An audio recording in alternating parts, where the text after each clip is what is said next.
Hər vaxtınız xeyir dəyərli müəllimlər, hər birinizi salamlayıram. Bu video vasitəsilə onlayn platformada dərsin təşkil olunması barədə danışacağam və bununla bağlı istifadə olunan proqramlar var. Təlimdə rəqəmsal vasitələr və süni intellekt imkanlarından istifadə etmə. Deməli, gəlin baxaq, görək bu süni intellekt imkanlarından nə kimi dərsdə istifadə olunur və hansı proqramlar vasitəsilə reallaşdırılır. Deməli, süni intellekt və bu kimi proqramlardan hansılardır? Tədrisdə istifadə olunması üçün məqsədə uyğun olanlar Google Classroom, Kahoot, Quizzes, Canva, Education və ChatGPT. Yəni ChatGPT, yəni belə deyək, bir çoxlarımızda yəni ki, çətinlik yaranır bunu ifadə etməkdə. Süni intellekt, AI. Kimi süni intellekt belə deyək ki, platformalardır, yəni bunlardan istifadə olunur. Ümumiyyətlə biz bunlardan nə üçün istifadə edə bilərik bir müəllim olaraq? Yəni biz bu proqramlardan istifadə edərək hələ ki ümumi şəkildə məlumat verən tapşırıqları strukturlaşdırmağa, yəni sıralamağa, şagirdlərə anında rəy verməyə, onların fəaliyyətini izləməyə, eyni zamanda fərqli səviyyəli şagirdlər üçün fərdiləşdirilmiş tapşırıqlar da hazırlana bilər. Hansı ki, məsələn, elə proqramlar var ki, məsələn, bunlardan biri deyək ki, Google Classroom özündə, hansı ki, bu videoda məhz Google Classroom haqqında danışacağam. Google Classroom şagirdləri, zəif şagirdlər, güclü və yaxud da orta səviyyəli şagirdlər olaraq müəllim şagirdləri qruplaşdıra bilər və materialı şagirdləri o şəkildə ötürə bilər. Yəni, bütün sinifə deyil, seçilmiş şagird qrupları yaradaraq məhz bu şəkildə diferensiallaşmanı təmin etmək olar. Məsələn, ənənəvi dərs mühitində təbii ki, vaxt yetmir. Yəni, bunu bütün şagirdlərə eyni halda təqdim etmək filan, yəni müəyyən qədər vaxt ala bilər və yaxud da çətinlik yarada bildiyi halda biz bilirik ki, yəni uşaqların hal-hazırda marağı, telefon, planşet, kompüter, yəni bu sahəyə daha çox yönəldiyinə görə və biz buradan artıq, yəni bunlardan bir vasitə kimi istifadə edə bilərik. Həmin vasitə üçün nəzərdə tutulmuş proqramlardan biri də Google Classroom-dur ki, Google Classroom və digər başqa proqramlarda məhz fərdiləşdirilmiş tapşırıqlar. Məsələn, tutalım ki, uşaqlar bilik səviyyəsi çox zəifdir və bunun üçün də belə deyək ki, asan tapşırıqlar, yəni o uşağın səviyyəsinə görə çətin, amma normasına görə asan tapşırıqlar hazırlamalıdır. Yəni bu da eyni zamanda diferensiallaşmanı təmin edir. Bundan başqa, yəni eyni zamanda burada mətn yerləşdirilir, şəkil və digər məzmunda məzmunlar yaradılır. Ümumiyyətcə süni intellekt özü də məhz bunların hazırlanmasına kömək edir. Yəni bu o deməkdir ki, biz süni intellektin hazırladığı bütün yəni belə deyək ki, materialları istifadə etməliyik. Xeyr, bunlar sadəcə olaraq müəllimə fikir verir və bunlardan istifadə etmək şagirdə məsələn ola bilər ki, hər hansı bir işi icra etmək istəyirlərsə, onlar süni intellekt istifadə edərək məhz belə qeyd edək ki, sanki yəni belə deyək ki, bir fikir olsun deyə ondan istifadə olunur. Ümumiyyətlə biz bilirik ki, hazırki dövrdə və beynəlxalq çərçivədə deyilir ki, əslində bizim məqsədimiz bu platformalardan istifadə etmək deyil. Bunlar bir vasitədir bizə. Uşaqlara təlim məqsədləri mənimsətmək və uşaqlara 21-ci əsr bacarıqlarını inkişaf etdirmək üçün bir vasitə olmalıdır. Yəni, biz tədrisdə öz məqsədlərimizə gedən yolda bunlardan bir vasitə kimi istifadə etməliyik. Yəni, eyni zamanda istifadə zamanı biz şagirdlərə izah etməliyik ki, yəni şagirdlərə o mesajı ötürməliyik ki, şagirdlər bundan asılı vəziyyətə yox, asılı vəziyyətə düşməsinlər. Belə qeyd eləyək ki, şagirdlər bundan asılı vəziyyətə düşməsinlər. Əslində, yəni bundan şuurlu şəkildə istifadə etsinlər. Yəni bu rəqəmsal vasitələrdən şuurlu şəkildə istifadə etsinlər. Dəyərli müəllimlər, davam edirik. Deməli, Google Classroom proqramı vasitəsilə bu videoda məlumat verəcəm. Deməli, Google Classroom nədir? Üstünlüklərini qeyd edirəm və siz özünüz də bunu özünüz üçün bir kənara mütləq şəkildə qeyd etsəniz daha yaxşı olar. Google Classroom adından da göründüyü kimi ingilis dilində deməli otaq, sinif otağı deməkdir. Yəni Google vasitəsilə sinif otağı yaradılır. Deməli burada deməli Google workspace sisteminə demək sisteminə, ekosisteminə daxil olur. Daxil olan və eyni zamanda müəllim, şagird və eyni zamanda tədris materiallarını vahid onlayn məkanda bir araya gətirir. Deməli, bu Google Classroom həm müəllim, şagirdi, eyni zamanda tədris materiallarını bir araya gətirir. Necə ki, məktəbdə ənənəvi deyəndə ki, dərs mühitində normalda, yəni biz orada kitabdır, dəftərdir, testdir, iş dəftəridir, bu materiallar və eyni zamanda müəllim və şagird eyni bir mühitdədir. Amma orada biz canlı olaraq, yəni canlı, faktiki olaraq eyni bir otaqda. Burada isə artıq virtuala keçir. Virtual şəkildə tədris prosesi təşkil olunmuş olur. Ümumiyyətlə, dəyərli müəllimlər, qeyd etmək istəyirəm ki, deməli, bu platforma adətən necə işləyir və necə dəstəklənir? Demək, burada Google siniflər yaradılır və o siniflər idarə olunur. Bunu idarə edən müəllimdir və burada tapşırıqlar verilir. Sonra tapşırıqlar toplanılır. Həmin verilən tapşırıqlar şagirdlər işləyirlər, müəllim onu toplayır, daha sonra qiymətləndirir və şagirdlərlə ünsiyyət qurur müəllim. Yəni biz bunu Google Classroom-da həm bütün siniflə etməklə şagirdlərə fərdi yanaşa bilərik. Yəni hər bir halda, bax bunu yadda saxlayın ki, Google Classroom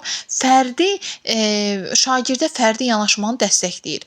İstər siz bunu qrupla etsəz, istərsə də ki, bütün siniflə etsəz, şagirdə fərdi yanaşmanı dəstəkləyir. Və bu zaman şagirdlə ünsiyyət və demək olar ki, rəy mübadiləsi yaranır. Müəllim şagirdlə ünsiyyət yaradır və eyni zamanda rəy verir şagirdə. Həmçinin bu proqram, bəzi proqramlar var ki, onlara çıxış etməyə kömək edir. Məsələn, hər kəsin proqramında Docs, telefonda Docs proqramı var. Bu nədir?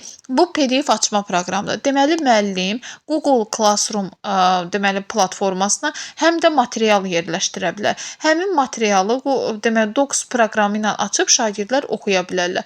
Drive hissəsi ilə və eyni zamanda Forms hissəsi ilə istər-istəməz müəllimin göndərdiyi sınaqları, quizləri açıb onun vasitəsilə işləmək olar. Eyni zamanda Drive-da həm də PDF saxlamaq üçün istifadə oluna bilər də, belə deyək. Həm də ki, həmin belə deyək, quizləri açmaq üçün də istifadə oluna bilər. Slides-da isə demək slaydlar, müəllimin göndərdiyi slaydlar açıla bilər ki, bu da demək resursdur.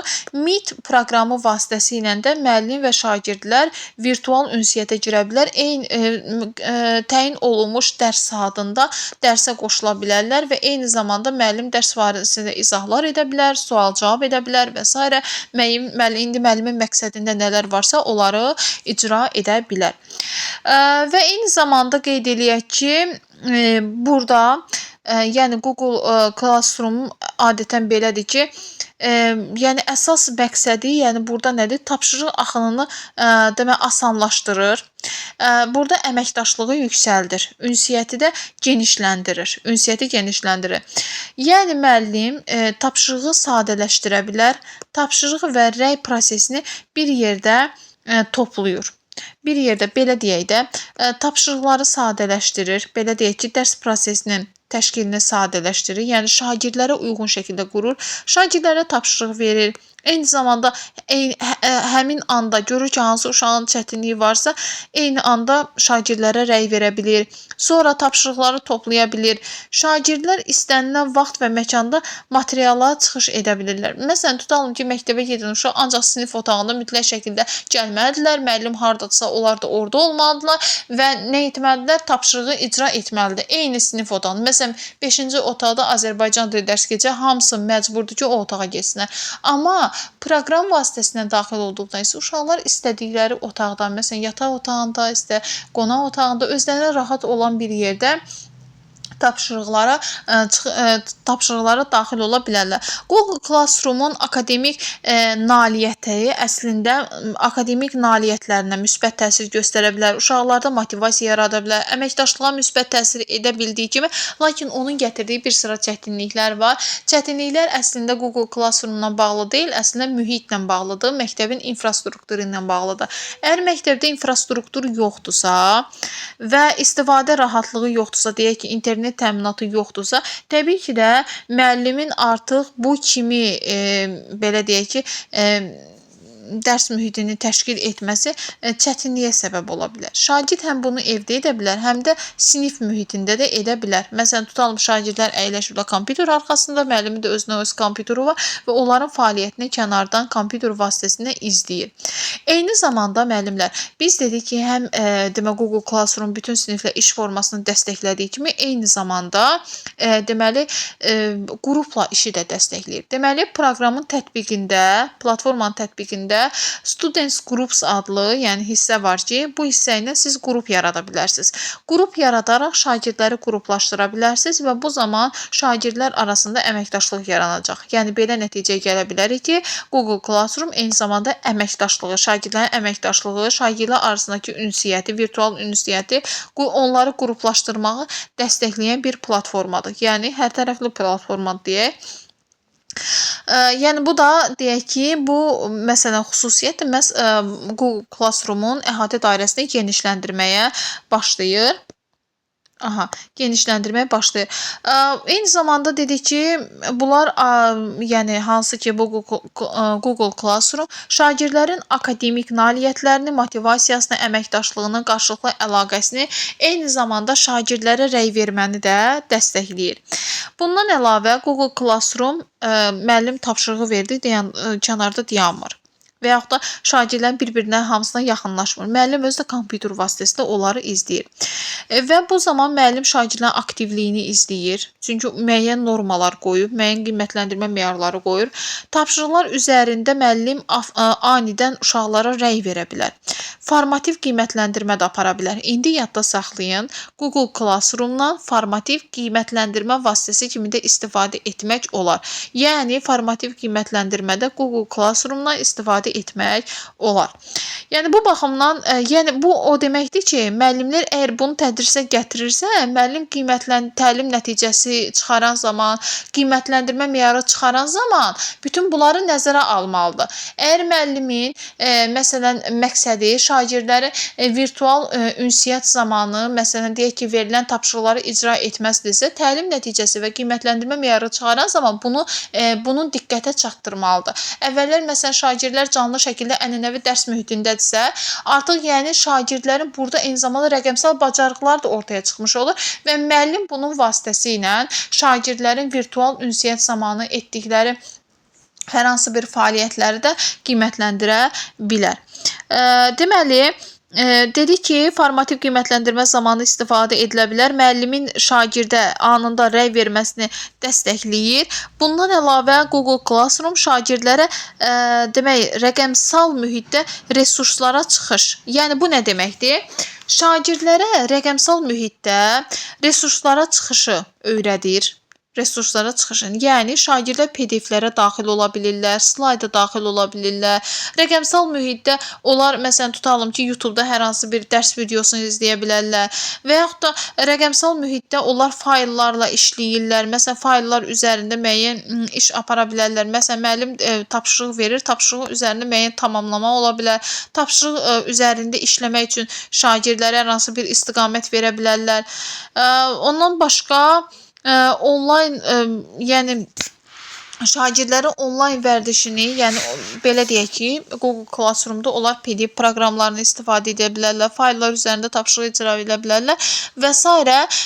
Yəni belə deyək ki, öz işlərini şagirdlər bu şəkildə məhz onlayn platforma vasitəsilə təqdim edə bilərlər. Və bu da şagirdlərdə 21-ci əsr savadlılığını formalaşdırır və bundan əlavə özünü idarə etmə. Təkcə 21-ci əsrdə rəqəmsal savadlılıqla yanaşı özünü idarə, məsafədən demək əməkdaşlıq, əvvəl bir sinif mühitində idilərsə və yaxud da ki, məsələn bir parta arxasına əyləşmişlərsə, indi kompüter arxasında onlar əməkdaşlıq eləyirlər. Yəni məsuliyyətli onlayn davranış kimi bacarıqlarda dərs prosesini sistemli şəkildə inteqrasiya etməyə imkan verən əsas vasitələrdən biridir. Bəs yəni şagirdlərdə olduğu kimi müəllimlərə də müəyyən, yəni belə deyək ki, belə deyək, müəyyən xüsusiyyətlər aşlayır. Müəllimlərə eyni zamanda güclü şəkildə özünü nəzarət mexanizmi olmalıdır ki, şagirdləri o kənardan düzgün şəkildə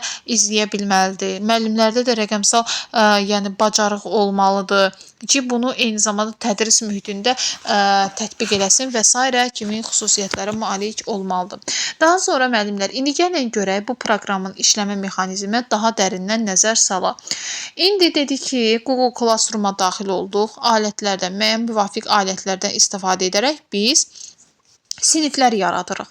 Məsələn, tutalım ki, 10A ana dili qrupu yaradırsınız. 10A ana dili. 10A ana dilində deməli görə tapşırıqları qruplaşdırırsınız. İndi tapşırıqlar necə qruplaşdırır? Biz daha əvvəldə nə dedik? Bu hissədə strukturlaşdırmaq dedik. Strukturlaşdırmaq nə deməkdir?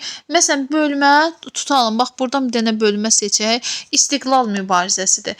O bölməyə aid olan mövzuları ora yerləşdiririk. Bölmənin adını qoyuruq. Daha sonra o bölməyə aid mövzuları yerləşdiririk.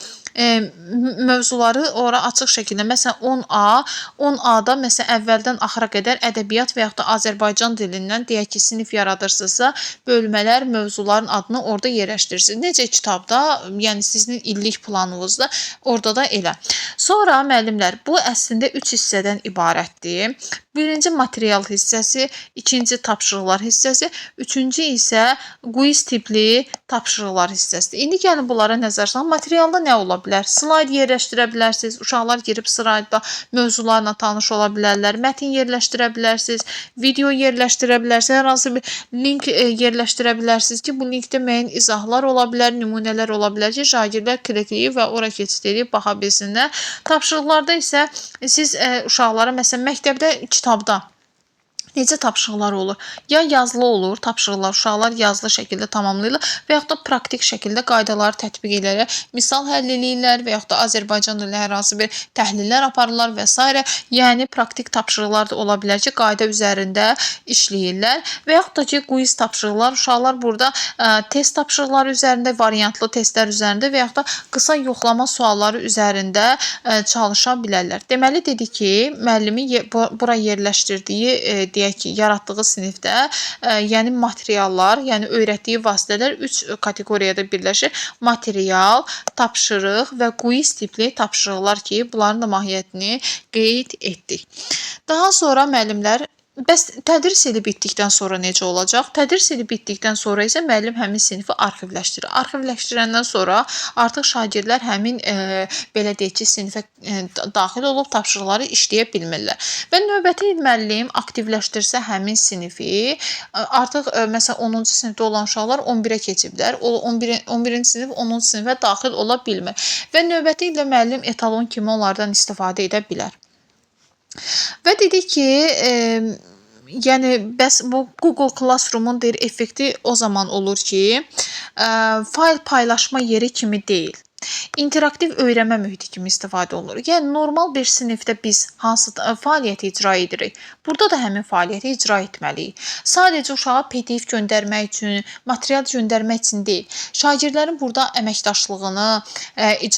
əməkdaşlığını yaratmaq, onlayn ünsiyyətini yaratmaqdır. Bundan əlavə onlara fərdi yanaşmaqdır, formativ qiymətləndirmədə qiymətləndirmə kimi istifadə etməkdir, şagirdlərə rəy verməkdir, onların fəaliyyətini izləməkdir. Bunlar hamısı təbii ki, Google Classroom platforması tərəfindən dəstəklənirsə, təbii ki, biz müəllimlər də onlardan istifadə etməliyik.